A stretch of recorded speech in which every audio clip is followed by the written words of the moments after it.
നമസ്കാരം, മലയാളി വാർത്തയിലേക്ക് സ്വാഗതം.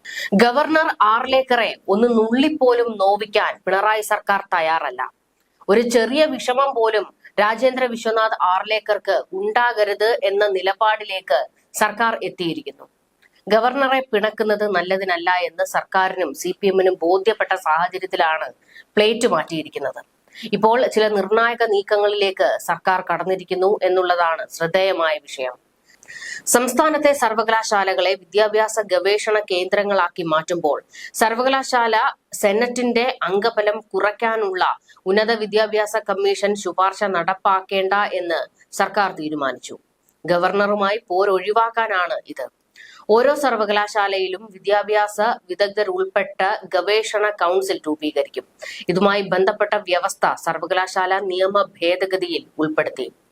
നിയമ ഭേദഗതി ബിൽ അടുത്ത മാസം ചേരുന്ന നിയമസഭാ സമ്മേളനത്തിൽ അവതരിപ്പിക്കും. ഈ ബിൽ ഗവർണർ രാജേന്ദ്ര വിശ്വനാഥ് ആർലേക്കർ ഒപ്പിടുമോ എന്നതാണ് ചോദ്യം. സർവകലാശാല ബില്ലുകൾ മുൻ ഗവർണർ ആരിഫ് മുഹമ്മദ് ഖാൻ ഒപ്പിടാത്തത് വലിയ വിവാദമായിരുന്നു.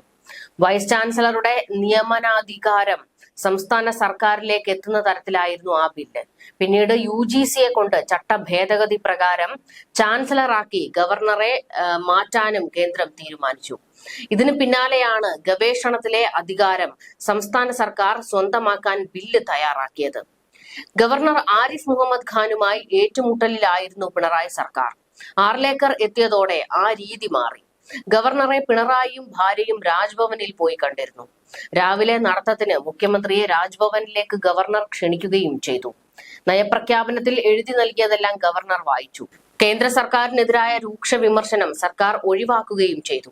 ഇതെല്ലാം രാജ്ഭവനുമായി ഏറ്റുമുട്ടലിനില്ല എന്ന സന്ദേശം നൽകലായിരുന്നു.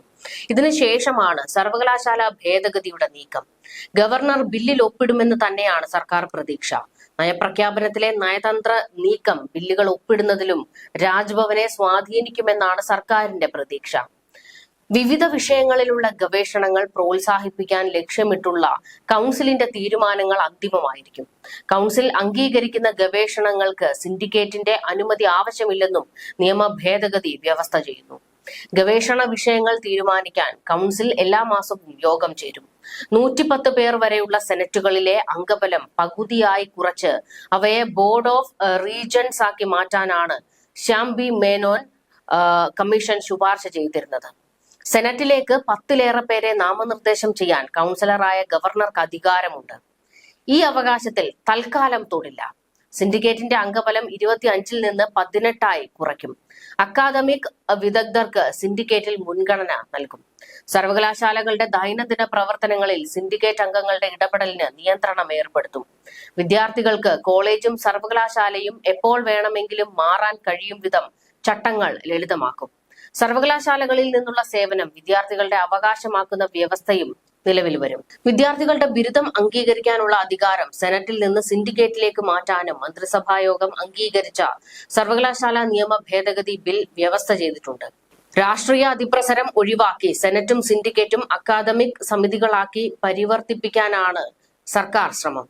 സിൻഡിക്കേറ്റിലെ അധ്യാപക വിദ്യാർത്ഥി പ്രതിനിധികളുടെ എണ്ണം കുറയ്ക്കില്ല. ഇതര വിഭാഗങ്ങളുടെ എണ്ണം കുറച്ച് അക്കാദമിക പ്രാതിനിധ്യം ഉറപ്പാക്കും.